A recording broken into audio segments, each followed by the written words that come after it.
Good morning बच्चों, मैं BL Agarwal आप लोगों को chapter comparative statement and common size statement का ISC final exam class 12 board exam जो भी उसमें क्वेश्चन आया हुआ है उसको सोल्व करके कंपैरेटिव स्टेटमेंट इसमें दो होता है, comparative balance sheet, comparative statement of profit and loss, common size statement.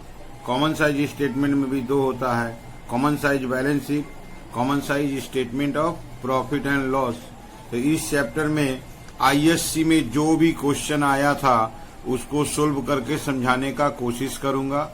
पहले हम लोग जब इस स्टेटमेंट को बनाएंगे तो पहले फॉर्मेट बना लेंगे, उसके बाद कंपैरेटिव कॉमन साइज जो बोला है उसको बनाएंगे। जनरली ये क्वेश्चन कभी 10 मार्क्स का आता है तो लास्ट कुछ वर्षों से 6 मार्क्स का आता है। ठीक है, तो चलिए एक एक ईयर का सोल्व करके आपको समझाने का कोशिश करते हैं। ठीक है, ये देखिए क्वेश्चन, उसका लिटिल पार्ट यहाँ पे है। From the following data prepare common size balance sheet of teak wood limited. सबसे पहला इंपॉर्टेंट चीज याद कीजिए, कॉमन साइज बैलेंस शीट है। कॉमन साइज बैलेंस शीट बनाना है टीक वुड लिमिटेड का। ठीक है, क्वेश्चन यहाँ पे सिर्फ क्या बनाना है ये लिखा है। यहाँ देखिए पूरा डिटेल है। इंफॉर्मेशन के रूप में share capital, reserve surplus, trade payable, trade receivable, short term provision, fixed asset, long term provisions, current investment, current asset होता है, inventory, cash and cash equivalent, कुछ एसेट्स और कुछ लायबिलिटी का इंफॉर्मेशन दिया है। हम लोग बैलेंस शीट का फॉर्मेट को एज पर शेड्यूल 3 बना लेंगे। उसके बाद कॉमन साइज के बारे में सोचेंगे। 2 ईयर दिया है, 2013 करेंट ईयर हुआ और 2012 प्रीवियस ईयर हुआ। ठीक है, तो पहले हम लोग 13-12 का फॉर्मेट सजा लेंगे, फिर उसको कॉमन साइज में कन्वर्ट कर देंगे। चलिए देखते हैं कैसे सोल्व होगा। ठीक है, ये रख दिया आपके सामने 2014 के लिए format, teak wood limited common size balance sheet 13 और 12। ये 13 के लिए परसेंटेज, ये 12 के लिए परसेंटेज। अब बैलेंस शीट बनाना है तो बैलेंस शीट में सबसे पहले equity and liabilities, equity and liabilities. Equity and liabilities में ए नंबर होता है share holders fund. Share holder fund का पहला item share capital. Share capital का अमाउंट था यहाँ करेंट ईयर 3 लाख, ये था 2,40,000। 2 नंबर आइटम होता है reserve and surplus. Reserve and surplus का अमाउंट था यहाँ पे 80,000, यहाँ था 70,000। इसके बाद बी नंबर हेडिंग होता है नॉन करेंट लायबिलिटीज। उसमें एक आइटम था लॉन्ग टर्म प्रोविजंस 80,000 और 65,000। Long term provisions 80,000, 65,000। इसके अलावा अगला हेडिंग होगा C number current liabilities.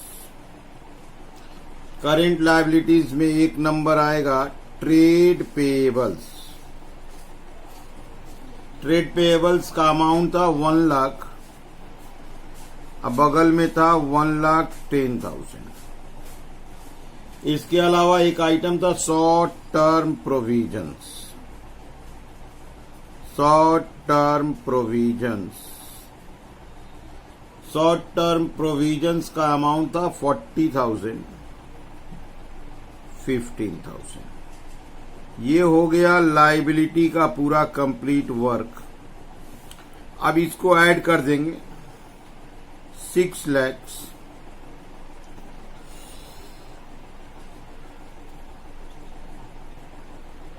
5 lakh. अच्छा, इसका परसेंटेज आपको बता देते हैं।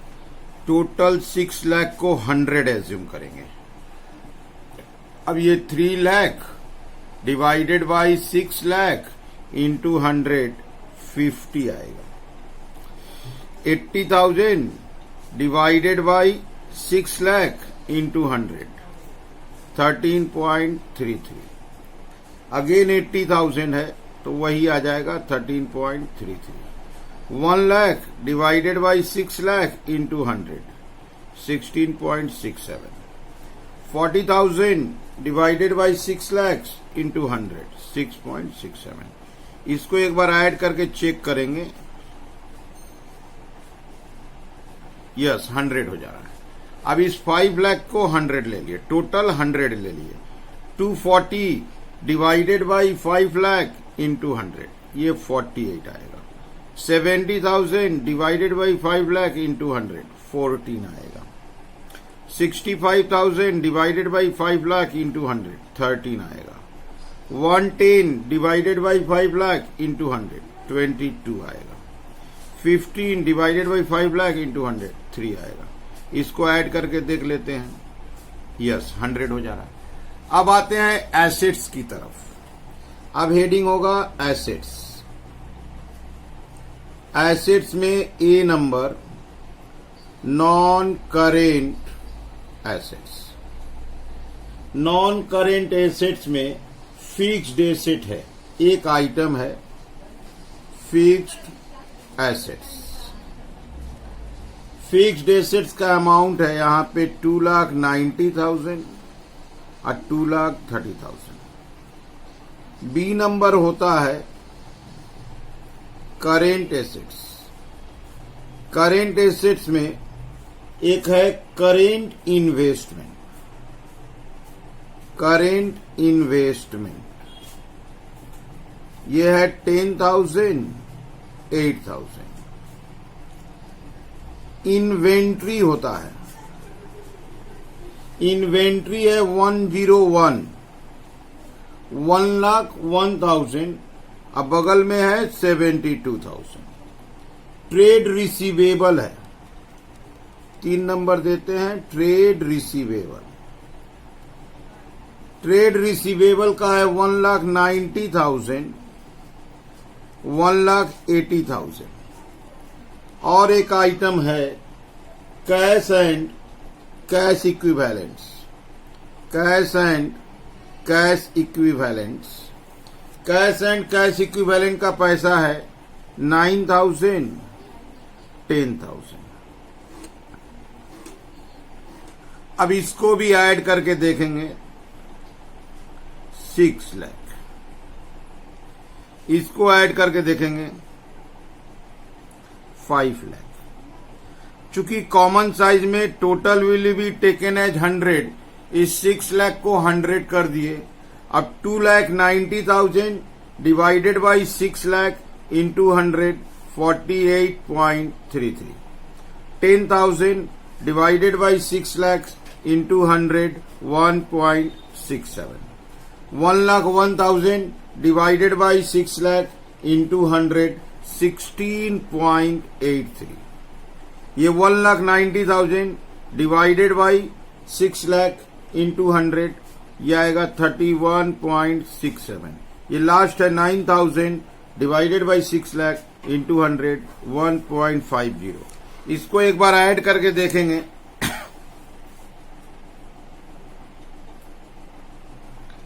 100 हो जा रहा है, ठीक है।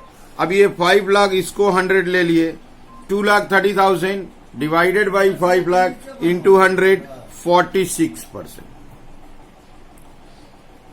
तो ये हो गया 46%। 8,000 divided by 5 lakh into 100 1.6। 72,000 divided by 5 lakh into 100 ये हो गया 14.4। 1,80,000 डिवाइडेड बाई 5 लाख इंटू 100 ये हो गया 36। लास्ट है 10,000 डिवाइडेड बाई 5 लाख इंटू 100 ये हो गया 2। इसको ऐड करके देख लेते हैं। यस, ये 100 हो जा रहा है। तो ऐसे करके कॉमन साइज बना लिए। सबसे इंपॉर्टेंट चीज है पहले फॉर्मेट तो बैलेंस शीट का था, 2 ईयर का डाटा था, बैलेंस शीट को अरेंज कर दिए। उसके बाद कॉमन साइज में करना क्या है, total will be taken as 100, every item divided by total into 100, ऐसे करके सभी का परसेंटेज निकाल दिए। आप पहले वीडियो को पॉज करके क्वेश्चन को लिख लीजिए, साथ साथ बनाइए और वीडियो से मिलाइए, देखिए आपको एकदम समझ में आने लगेगा। ठीक है, तो ये हो गया इसको सोल्व करने का तरीका। This is common size statement. ठीक है, समझ में आ रहा है? Okay, thank you, bye.